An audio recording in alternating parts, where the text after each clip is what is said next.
Hello नमस्कार मेरे प्रिय विद्यार्थियों।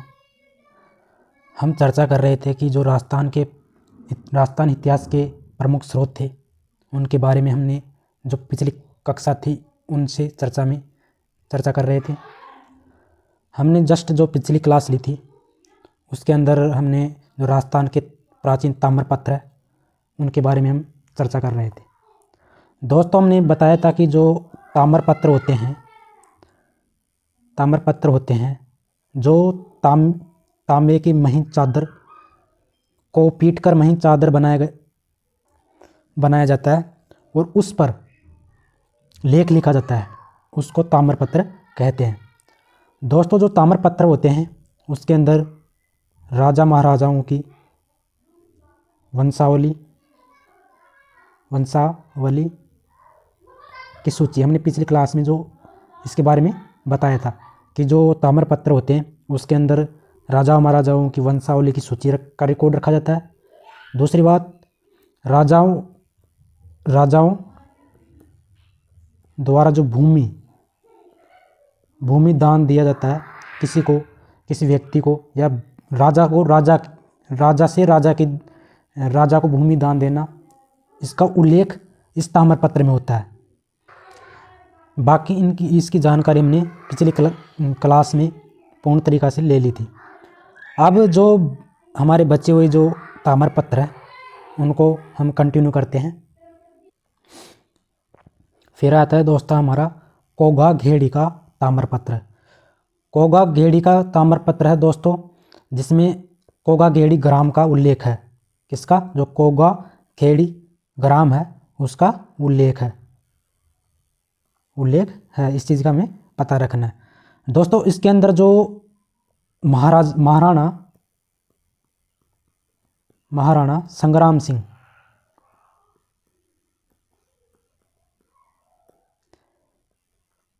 सिंह द्वितीय ने जो दिनकर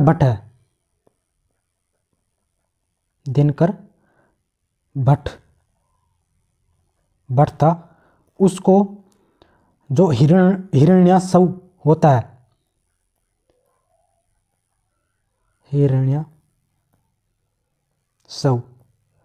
है, उसको दान में देने का उल्लेख है। दोस्तों, जो महाराणा संग्राम सिंह था उसके द्वारा जो दिनकर भट्ट है उसको हिरण्यासव दान में देने का उल्लेख है। किसके अनुसार? जो कोगा खेड़ी का ताम्रपत्र है उसके अनुसार यह बताया गया कि जो महाराणा संग्राम सिंह सेकंड उसके द्वारा जो दिनकर भट्ट है उसको हिरण्यासव को दान में देने का उल्लेख है। दोस्तों जो इसका काल है, जो इसका काल का जो हमें प्रॉपर पता नहीं चल पाया, इस कारण इसका अभी तक कोई काल नहीं है या समय नहीं बताया गया, लेकिन इसका उल्लेख है जो कोगा घेड़ी ग्राम का मिलता है और महाराणा संग्राम सिंह द्वितीय का समय मिलता है। और दोस्तों, जो कोगा खेड़ी जो ग्राम है वो मेवाड़ रियासत में पड़ता था। कौन सा? मेवाड़ रियासत में। तो इस चीज़ का ध्यान रखना है। फिर आता है दोस्तों हमारा जो गांव पीपली का ताम्रपत्र।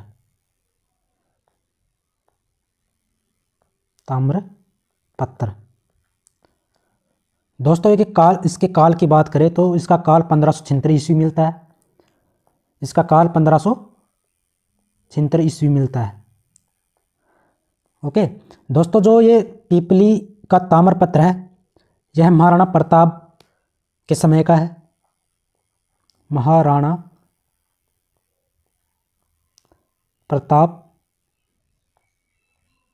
प्रताप के समय का है। दोस्तों, जो ये गांव पीपली का ताम्रपत्र है वो मेवाड़ रियासत में पड़ता है या पड़ता था।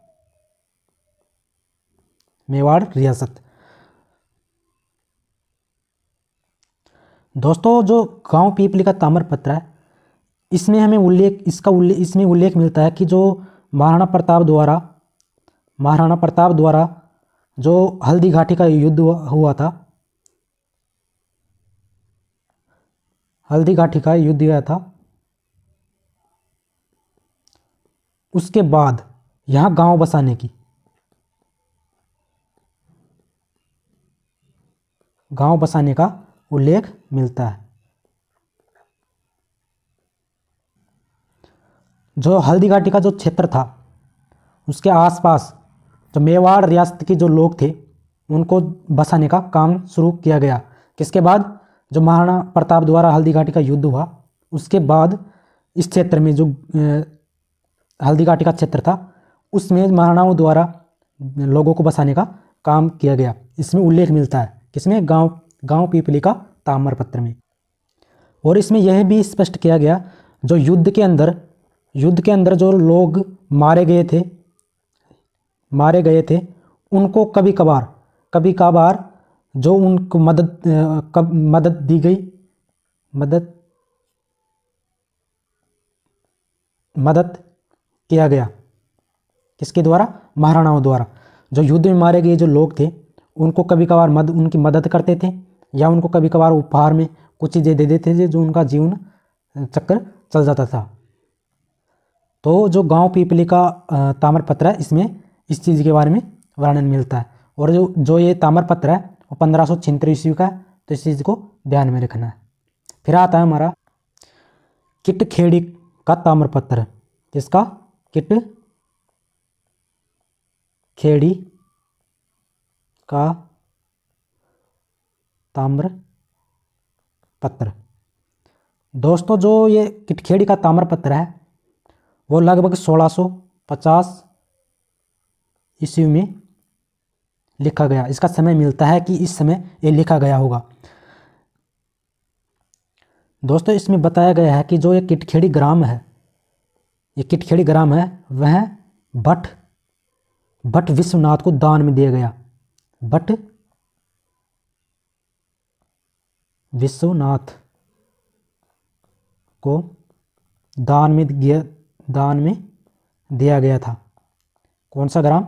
जो किटखेड़ी का जो ग्राम है उसको जो भट्ट विश्वनाथ है उसको दान में दिया गया था, इसका उल्लेख है। और दोस्तों इसमें यह भी बताया गया है कि जो गोवर्धन नाथ जी मंदिर है, गोवर्धन नाथ जी मंदिर है जो किसके द्वारा बनाया गया था? चौहानों द्वारा। उसकी प्रतिष्ठा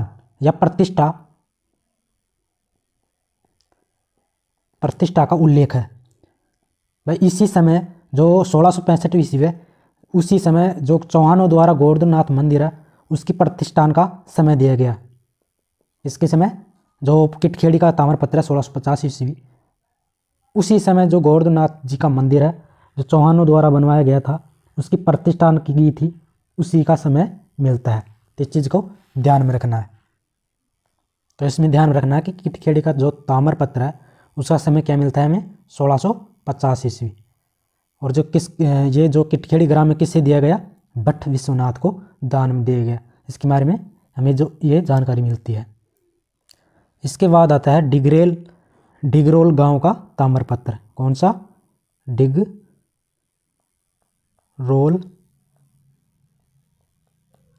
गांव का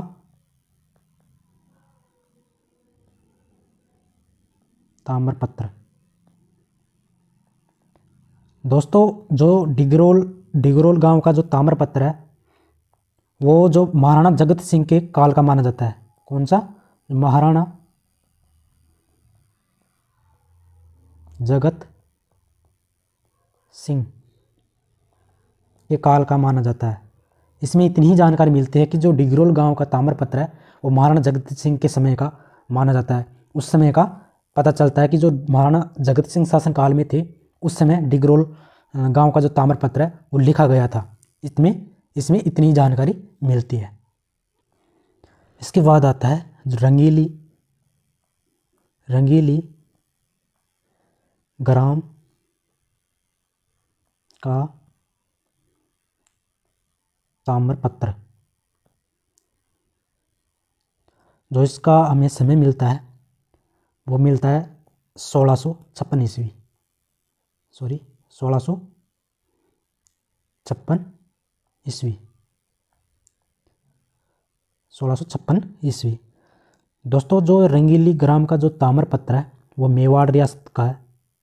किसका? मेवाड़ रियासत का। और किस राजा के समय? महाराणा के समय है। तो महाराणा जो राज सिंह थे, महाराणा राज सिंह के समय का माना जाता है। जो महाराणा राज सिंह का जो शासन चल रहा था उस समय जो रंगीली ग्राम का जो ताम्रपत्र है वह लिखा गया था 1656 ईस्वी में। इस चीज़ का ध्यान रखना है। दोस्तों इसमें जो गोवर्धन मोहन है, एक व्यक्ति था गंधर्व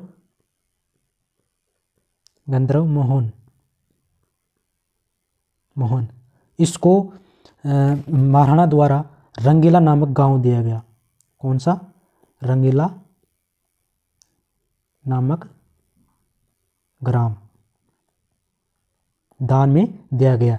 जो गंधर्व मोहन था उसको रंगीला नामक ग्राम दिया गया, इसका इसमें उल्लेख मिलता है। और दोस्तों जो ये रंगीली ग्राम का जो ताम्रपत्र है इसके अनुसार जो गांव में लाग बाग चलती थी, जैसे खड़,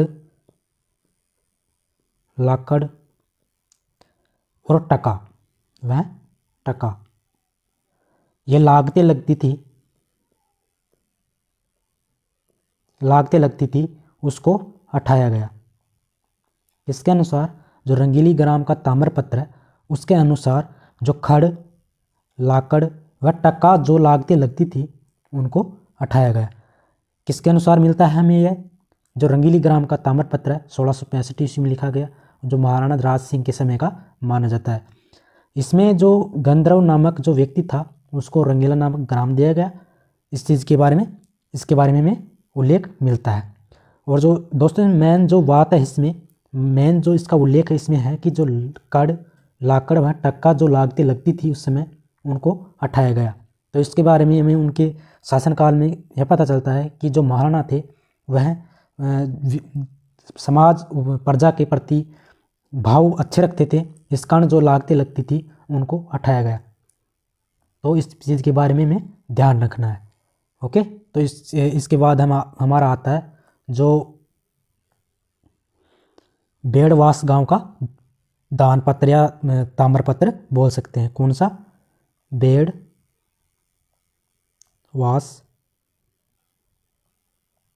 गांव का ताम्रपत्र। दोस्तों जो बेड़वास का जो ताम्रपत्र है, जो समर सिंह थे बांसवाड़ा के, समर सिंह कहाँ के थे? बांसवाड़ा। इसके समय का मिलता है। जो बेड़वास का दान पत्र या ताम्रपत्र बोल सकते हैं, वो किसके समय का? समर सिंह जो बांसवाड़ा के थे उसके समय का मिलता है। दोस्तों जो इसके अंदर हमें विशेष बात यह बताया गया कि जो हल भूमि होता है उसका दान किया जाता है। जो हम विशेषकर जो जिसमें हम खेती करते हैं उसको हम क्या बोलते हैं? हल भूमि। जो चालू भूमि होती है उस क्या बोलते हैं? हल भूमि। जो हल भूमि होती है उसको दान में देने का उल्लेख है। इसके अनुसार जो बेड़वास का जो ताम्रपत्र है उसके अनुसार जो समर सिंह या राजाओं द्वारा, या समर सिंह जो राजा था उसके द्वारा जो हल भूमि होती है या चालू भूमि बोल सकते हैं, उसको दान में देने का किस उल्लेख है? क्या उल्लेख है? दान में देने का उल्लेख। किसको? जो हल भूमि या चालू भूमि होती है उसको दान में देने का उल्लेख है। इसमें इतना ही बताया गया है। दोस्तों जो इसका समय काल है वो समर सिंह का माना जाता है। इसके बाद आता है दोस्तों जो राज सिंह का ताम्रपत्र। राज सिंह का ताम्रपत्र।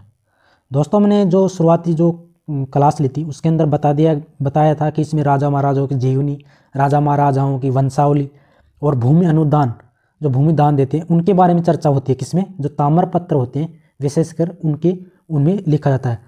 अब जो राज सिंह का जो ताम्रपत्र है वो महाराणा राज सिंह के समय का ही है। जो राज सिंह का ताम्रपत्र है वह महाराणा राज सिंह समय का है। तो इसमें और ज़्यादा कुछ नहीं है। जो राज सिंह का जो ताम्रपत्र है तो इसमें विशेषकर बात भी राज सिंह के बारे में होगा। जो राज सिंह है उसकी जो उपाधियां हैं, इसने जो प्रजा के लिए जो काम किए हैं उनका उल्लेख इसी जो राज सिंह का ताम्रपत्र है इसके अंदर दिया गया है। दोस्तों इस चीज़ के बारे में ध्यान रखना है कि जो इसमें विशेषकर भूमि अनुदान या किसी मंदिरों का या राजा महाराजाओं की वंशावली का इतना ही उल्लेख मिलता है। तो इसमें केवल जो महाराणा राज सिंह है उसके समय का माना जाता है और इसकी उपाधियों वगैरह इसमें दान दी गई भूमियों का उल्लेख है। दोस्तों इसके बाद हम पढ़ते हैं कि जो पारणपुर का दान पत्र या ताम्रपत्र है उसके बारे में। जो पारणपुर का ताम्रपत्र,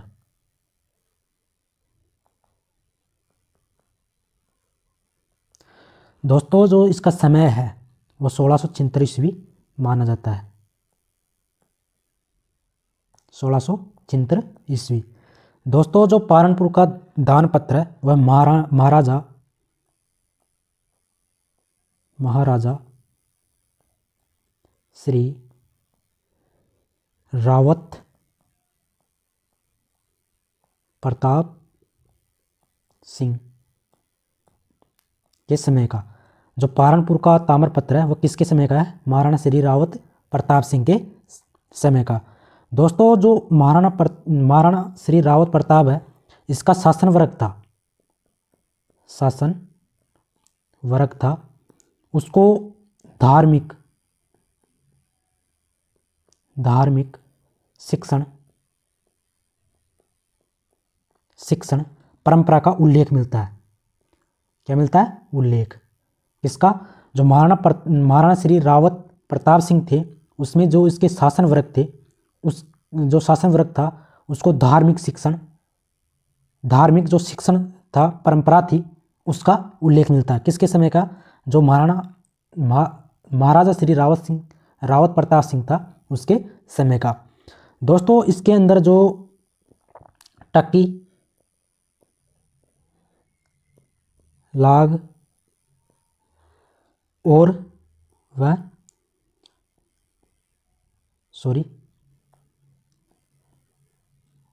रखवाली जो लागे लगती थी उनका उल्लेख है। तो इस चीज़ के बारे में ध्यान रखना है कि जो पारणपुर का ताम्रपत्र है वो किस समय का है? महाराजा श्री रावत प्रताप सिंह के समय का।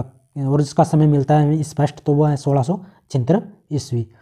तो इसके शासन वर्ग के बारे में हमने देख लिया है, तो इसके बारे में इतनी जानकारी मिलती है। इसके बाद आता है दोस्तों जो पाटन्या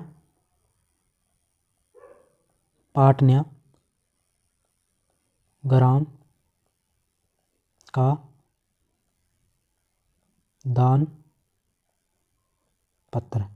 दोस्तों इसको दान पत्र भी बोल सकते हैं या ताम्रपत्र भी बोल सकते हैं।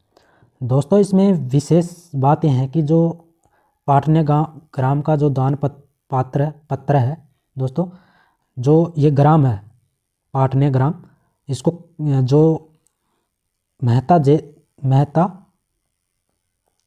जयदेव को दान में देने का उल्लेख है। किसको? मेहता जयदेव को दान में देने का उल्लेख है। दोस्तों इसमें प्रारंभिक जो इसकी लाइन है उसमें बताया गया है कि जो गुहिल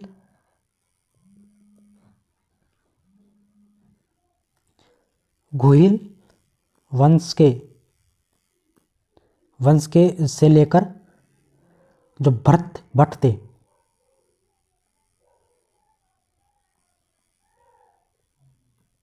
भट्ट तक के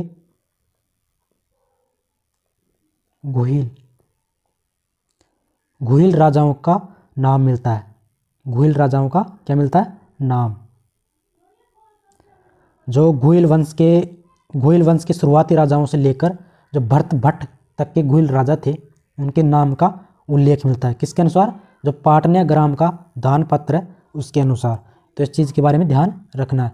इसमें जो पाटन्य ग्राम था उसको मेहता जयदेव को दान में देने का उल्लेख मिलता है। उसके बाद आता है हमारा सकेड़ी का ताम्रपत्र। किसका, सकेड़ी का ताम्रपत्र।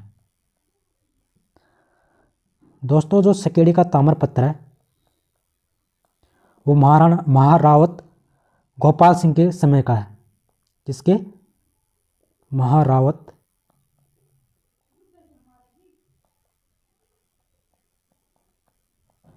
गोपाल सिंह के समय का है। महारावत गोपाल सिंह के समय का है। दोस्तों जो सकेड़ी का जो ताम्रपत्र है इसके अंदर लागत,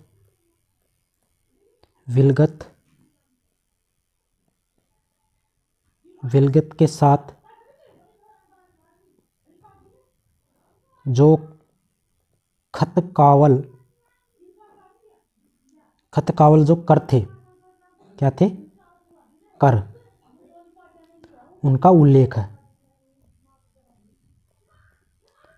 दोस्तों जो सकेड़ी का ताम्रपत्र उसमें जो कर थे, लागत कर, विलगत कर और उसके साथ साथ जो खतावल जो कर थे उनका उल्लेख है। किसमें, सकेड़ी का ताम्रपत्र के अंदर। और किसके समय का, महारावत गोपाल सिंह के समय का। इस चीज़ के बारे में ध्यान रखना। उसके बाद आता है दोस्तों हमारा जो बेंगू का ताम्रपत्र। किसका, बेंगू का ताम्रपत्र।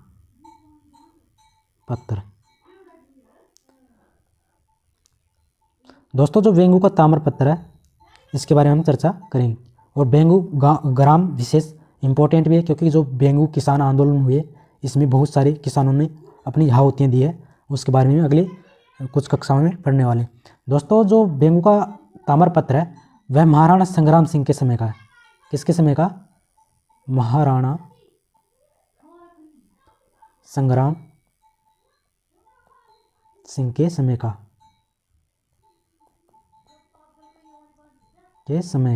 तो इस चीज़ के बारे में ध्यान रखना। इसमें हमें इतनी जानकारी मिलती है कि जो महाराणा संग्राम सिंह थे उसके समय का लिखा हुआ ताम्रपत्र कौन सा, बेंगू का ताम्रपत्र। उसके बाद आता है वरखेड़ी का ताम्रपत्र। कौन सा, वरखेड़ी का ताम्रपत्र। दोस्तों जो वरखेड़ी का ताम्रपत्र है वह महारावत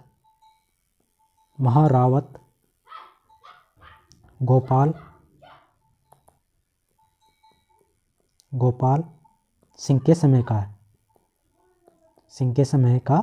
इस चीज़ के बारे में ध्यान रखना है।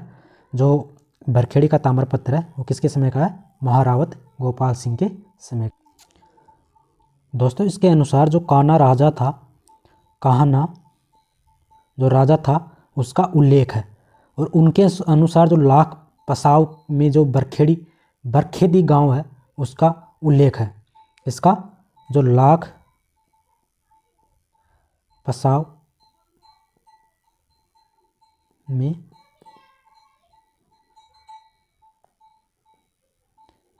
वरखेदी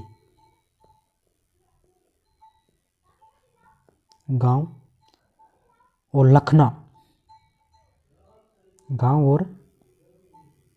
लखना जो लागतें लगती थी,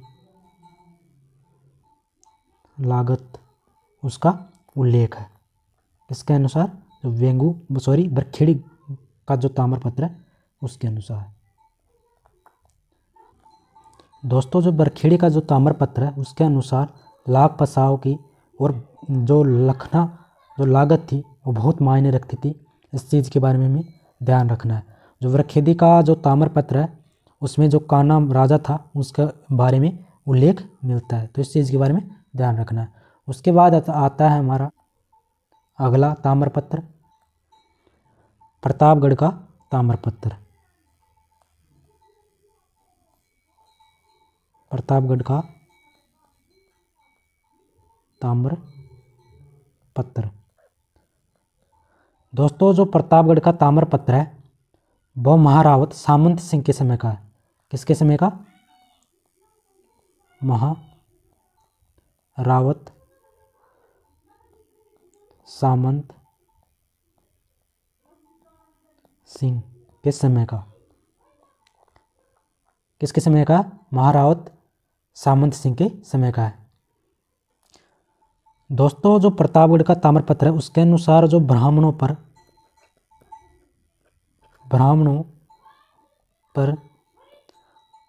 जो टंकी कर था, टंकी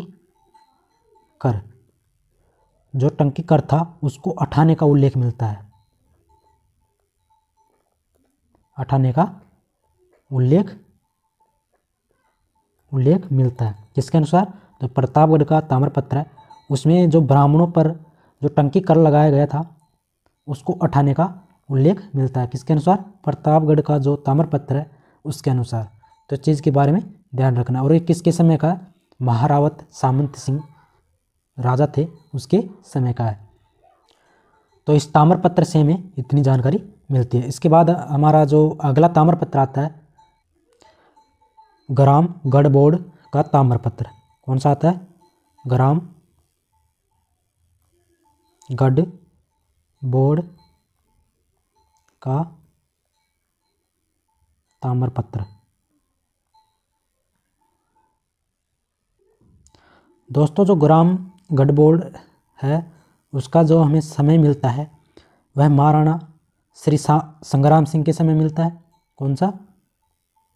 महाराणा श्री संग्राम सिंह का जो समय शासन समय काल था उसके समय का मिलता है। कौन सा? ग्राम गढ़बोड़ का जो ताम्रपत्र है वो महाराणा श्री सामंत सिंह थे मेवाड़ के, उसके समय का मिलता है, जिसमें हमें इतनी जानकारी मिलती है।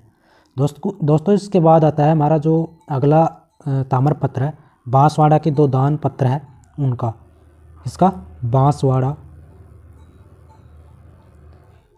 बांसवाड़ा के दो दान पत्र। दोस्तों जो बांसवाड़ा के दो दान पत्र है इसमें उल्लेख मिलता है कि जो महारावल पृथ्वी सिंह था। कौन था? महारावल पृथ्वी सिंह उसके समय का है। किसके समय का है? महारावल पृथ्वी सिंह के समय का है। तो इनके बारे में हमें इनके बारे में इतनी जानकारी मिलती है। फिर आता है बेड़वास का ताम्रपत्र।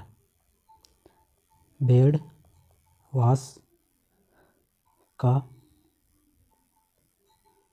ताम्रपत्र। दोस्तों अभी हमने जो पिछले टॉपिक में पढ़ा था कि जो बेड़वास का दान पत्र एक आया था, लेकिन वो समर सिंह के समय का था, जो बांसवाड़ा का था जिसमें हल भूमि का उल्लेख किया गया था वो अलग है। और ये बेड़वास का ताम्रपत्र है जो ये बेड़वास का ताम्रपत्र है वह उदयपुर रियासत से संबंधित है। इसमें यह बताया गया है कि जो उदयपुर है इसको बसाया कब गया उसका उल्लेख मिलता है। तो इसमें मिलता है कि जो उदयपुर है वर्तमान उदयपुर उसको 1600 संवत 1616 में बसाया गया, इसका उल्लेख मिलता है। तो इस चीज़ के बारे में ध्यान रखना है कि जो बेड़वास का ताम्रपत्र है उसमें उदयपुर जो रियासत है उसको बसाने का जो समय काल है 1616 ईस्वी है, ईस्वी बताया गया। इसके बारे में जो बेड़वास के ताम्रपत्र है इसमें इतनी जानकारी मिलती है। उसके बाद आता है हमारा जो लावा गांव का जो ताम्रपत्र है लावा गांव का ताम्रपत्र।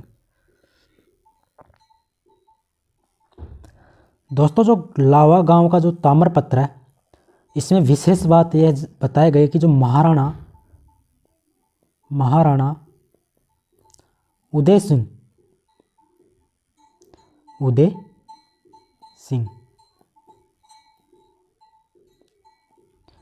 सिंह था, उन्होंने ब्राह्मण भोला नामक एक व्यक्ति था, उसको आदेश दिया कि अब भविष्य में जो लड़कियों की शादी होती है,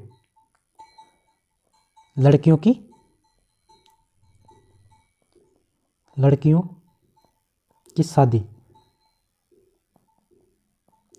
शादी होती है, उसके अवसर पर जो राजा थे पहले वो कर लेते थे कौन सा मापा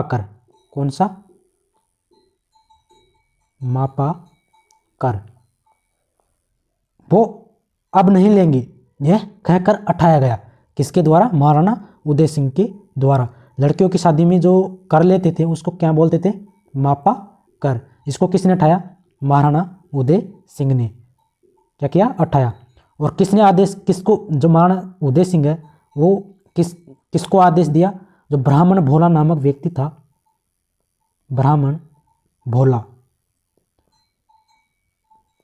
भोला नामक जो उसके दरबारी मंत्री या व्यक्ति था, उसको यह दिया कि जो भविष्य में लड़कियों की कभी भी शादी होगी, उनकी शादी पर जो कर लिया जाता था मापा कर, वह अब नहीं लेंगे। यह कहकर हटा दिया गया।